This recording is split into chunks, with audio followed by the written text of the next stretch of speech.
akan langsung menuju ke Wafa. Ya, Wafa kalau menjelaskan tentang Web 3.0 itu apa yang mungkin bisa disampaikan ke pemirsa dan juga keterkaitannya dengan desentralisasi, blockchain, NFT, smart contract dan juga metaverse hingga cryptocurrency. Oke, ini pertanyaan yang sangat dalam dan sangat menarik untuk dijawab karena di Indonesia sendiri masih banyak simpang siur dan masih banyak misunderstanding dan miskomunikasi mengenai apa itu sebenarnya Web3, crypto, blockchain, NFT, metaverse dan lain-lain. Mungkin kalau kita telaah secara komprehensif, ada yang dulu namanya Web 1.0, Web 1.0. Ini adalah internet di mana informasi itu di-deliver secara satu arah. Jadi ada satu informasi, dia di-deliver dari satu pihak ke pihak lain, lurus gitu aja. Kemudian ada Web 2.0, di mana partisipan di internet, artinya pengguna internet, itu juga bisa memberikan informasi ke pihak yang tadinya di Web 1.0 tadi, dia hanya bisa menerima gitu. Jadi kalau di Web 2.0 itu sudah terjadi dua arah. Jadi kita juga bisa meng-create konten, kita bisa membagikan informasi ke orang lain, tapi ada central authority. Ada central authority, ada mediator, ada penengah yang menentukan mana yang bisa ditransmit informasinya, mana yang tidak gitu ya. Konsepnya sih simpelnya seperti itu. Nah, Web3 adalah fenomena di mana pertukaran informasi atau konten ini terjadi secara universal ke semua arah. Jadi bukan hanya satu arah, bukan hanya dua arah, tapi ke semua arah dan tidak ada lagi central authority.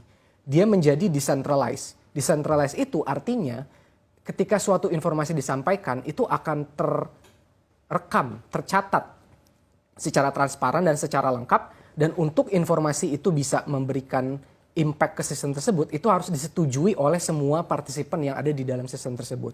Ini adalah kunci dasar dari 3.0 sebenarnya. Nah, kalau kita bicara blockchain, apa sih sebenarnya blockchain?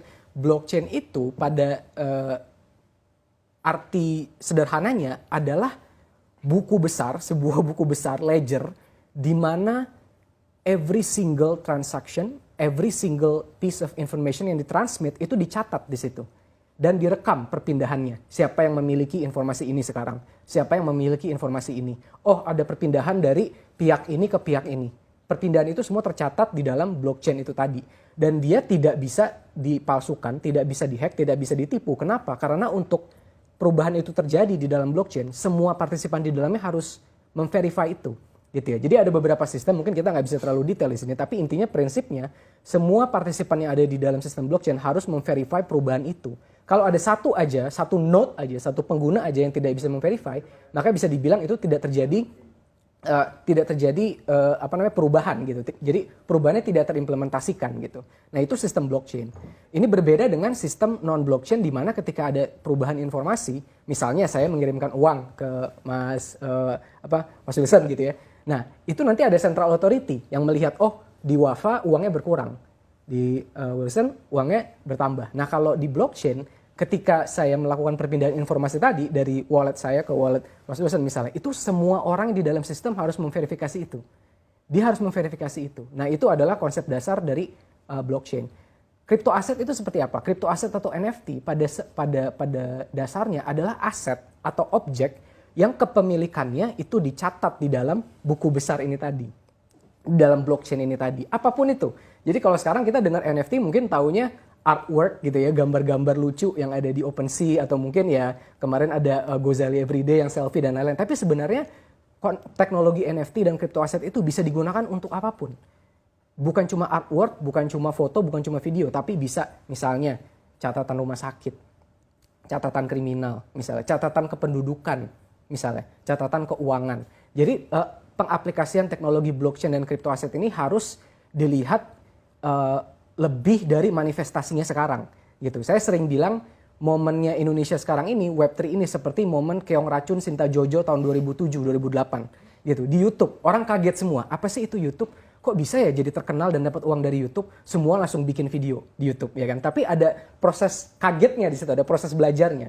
Nah, Web3 dan NFT ini sama. Kita sedang dalam proses pembelajaran, akan banyak mungkin hal-hal yang lucu dan hal yang unik dan yang mungkin agak nyeleneh gitu ya terjadi di Web3. Tapi semua ini nanti akan semua menjadi dewasa. Dan pada akhirnya semua juga akan terjadi di Web3. Seperti bagaimana semua yang tadinya terjadi di Web 1.0 terjadi juga di Web 2.0. Nah, apa itu Metaverse? Metaverse itu pada dasarnya adalah menggabungkan semua konsep tadi NFT, crypto asset, blockchain, smart contract. Nanti kita sedikit bicara tentang smart contract di dalam satu lingkungan virtual.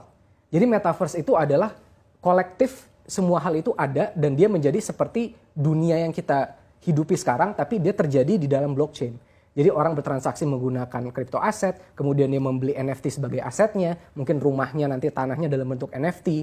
Ketika ada perubahan informasi terjadinya bukan disimpan di server atau di data center, tapi di blockchain gitu. Dan semua terjadi secara virtual dan biasanya menggunakan augmented reality atau virtual reality devices. Nah, ini adalah sebenarnya bentuk metaverse yang sebenarnya. Kalau suatu metaverse tidak memiliki salah satu elemen dari yang saya sebutkan tadi, entah itu crypto atau NFT atau blockchain, itu bisa dibilang bukan NFT dalam arti yang sebenarnya. Karena NFT dalam arti sebenarnya adalah menggabungkan semua elemen-elemen tadi menjadi satu dunia virtual itu yang berkesinambungan dan konsisten. Nah, terakhir mungkin smart contract itu apa? Nah, ini juga biar masyarakat Indonesia mengerti. Smart contract pada dasarnya adalah hanya beberapa baris perintah atau kode yang menentukan parameter kalau terjadi ini maka terjadi ini. Kalau terjadi ini maka terjadi ini. Dan itu diimplementasikan across all Web3 elements, entah itu crypto, blockchain atau metaverse. Jadi pada dasarnya smart contract itu seperti aturan yang sama-sama disetujui oleh pengguna di blockchain tersebut atau metaverse tersebut, bagaimana meregulasi nilai suatu aset dan lain-lain. Baik, lalu seperti apa dampaknya terhadap perekonomian Indonesia? Oh, dampaknya sangat-sangat luar biasa. Sangat-sangat luar biasa. Karena yang kita harus ingat sekarang itu di Indonesia masih banyak yang belum terjamah oleh rekening bank.